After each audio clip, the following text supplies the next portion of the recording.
piss and vinegar day. Um, Fuck, I don't know, 200 and something. Back day. Still training unilaterally. My left arm still not 100%. It's not even close to 100%. Shit's taking forever to fucking heal up, dude. I don't know if the surgeon's fucked up or if my parents fucked up with my DNA and I just don't build muscle, even though I have plenty of muscle nuclei to rebound on. I'm still taking a fucking country mile or hot minute to jump back to fucking standard. Anyway, fucking, uh, shit. Yeah, today I want to talk about fun over optimization, and that might sound fucking crazy, but bear with me here. Lately, I've been really in my head about training optimization, and I've done this so many times, and you always change your mind on training. It's just how it is. We're never fucking complacent or happy with humans, and new studies come out all the time and fucking contradict this and that, and then you have big brain fucking exercise scientists who are all arguing with each other anyway, which is kind of foreshadowing for I don't really take the science for its exact fucking like, well, what the science says, I don't exactly take it 1-to-1 or 100% because even the exercise scientists can't fucking agree on this shit.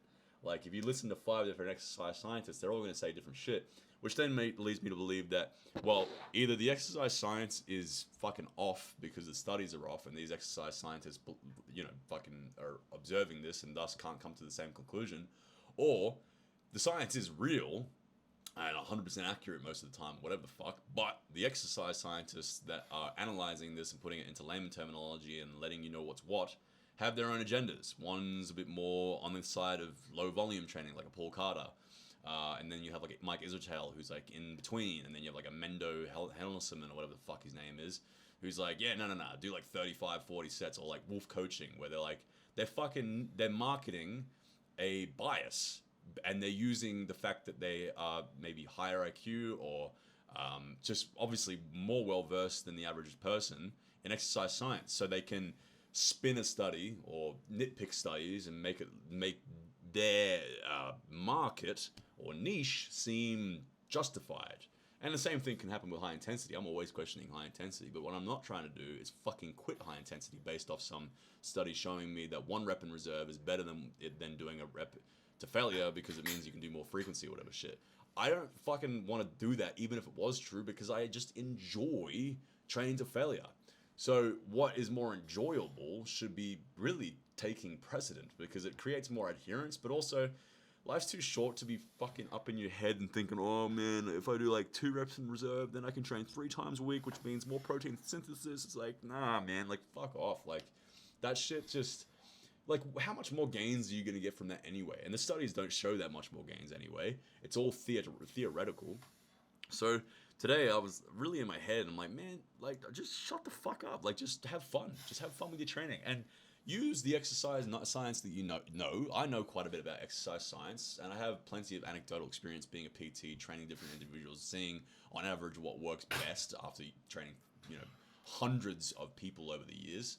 And I just thought, all right, well, I just have to respect my own experience and understand the science and take studies that are undeniable, like, progressive overload. That's an undeniable one. You have to progressively overload, at least to ascertain that you are indeed getting bigger contractile, elements or whatever. But there are some things where it's up in the air and it's like, all right, well, fuck it. Because everyone's fucking disagreeing on it anyway. Bro scientists and scientists alone. So what makes the most sense? Have fun with a degree of educated guesses. Because really, a lot of this shit is educated guesses. You're just trying to be as right as you possibly can. And then just try to have fun with it. Because when you're natural and you don't have exceptional genetics, I mean, like, you're always kind of probably going to be underwhelmed with your results, regardless if you even found the absolute perfect fucking science-based evidence training anyway. And that's, again, based off who? You? No. I mean, you have to be your own science experiment. You have to get the science and then experiment on yourself. Like, lately, I've been experimenting with a bunch of shit, and I've got even far more experiments I want to go with, which is fun. I would much rather have fun experimenting on my own, which would probably yield better results, get a better ascertain. But because the thing is, one person can, do a certain amount of volume, another person can't, and another person can and cannot, vice versa.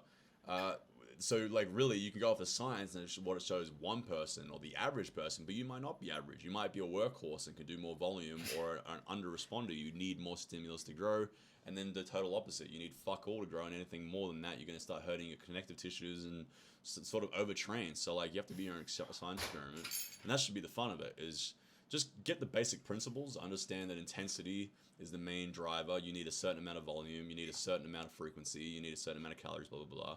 And then just fuck around with it and see what happens. And, you know, maybe when you're in your 30s, you'll be the peak physique of your time, or your peak physique of your life, or whatever, because you've got 10 years of figuring out what works for you, which is kind of a pretty common occurrence I find too, is like guys in their 30s have the peak physiques because it took them fucking decade to figure out what exactly works for their physique. It also just takes decades to build a lot of muscle, right? So, yeah, I just thought, fuck it, man. I'm gonna start trying to have more fun with my training and not worrying so much about optimization. Like recently, I dropped drop sets on a bunch of different exercises because it's, you know, shows in the exercise science data that drop sets probably are relatively redundant and only create more muscle damage that you don't really need. You're not really, you know, creating as much mechanical tension as much as you are just making fucking muscle damage, which doesn't really build muscle. It's the actual, you know, protein adding that you, or acquisition of proteins to the myofibrillar fibrillas. Anyway,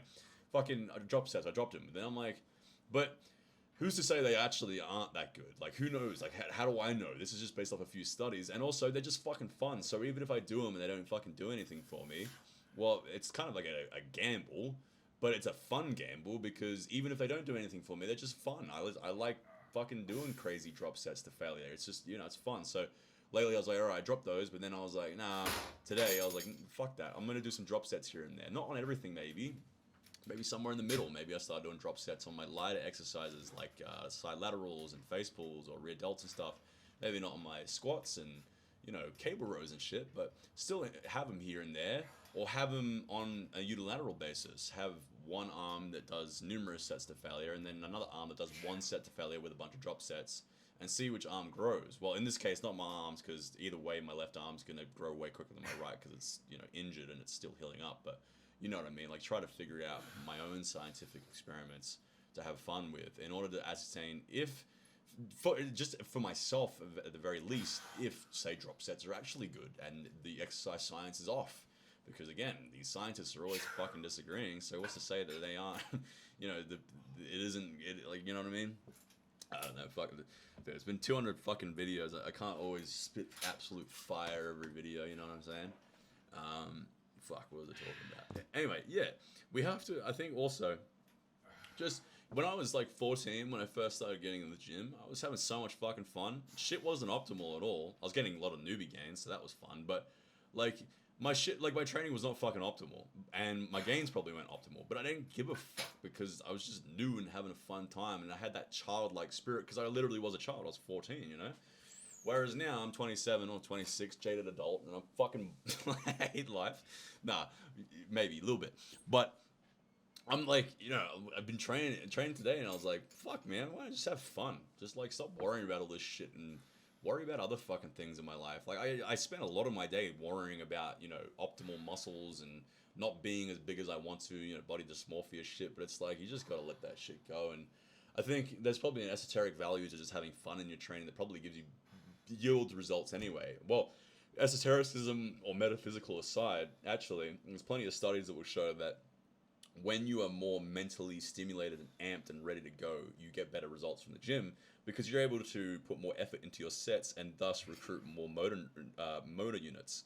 Like, if your central nervous system isn't firing correctly because you're all fucking docile, limp dick, fucking over analytical fucking science goy, then it's going to be way harder to really like recruit every fiber and get intense enough to have any, you know, decent amount of stimulus in your sets anyway.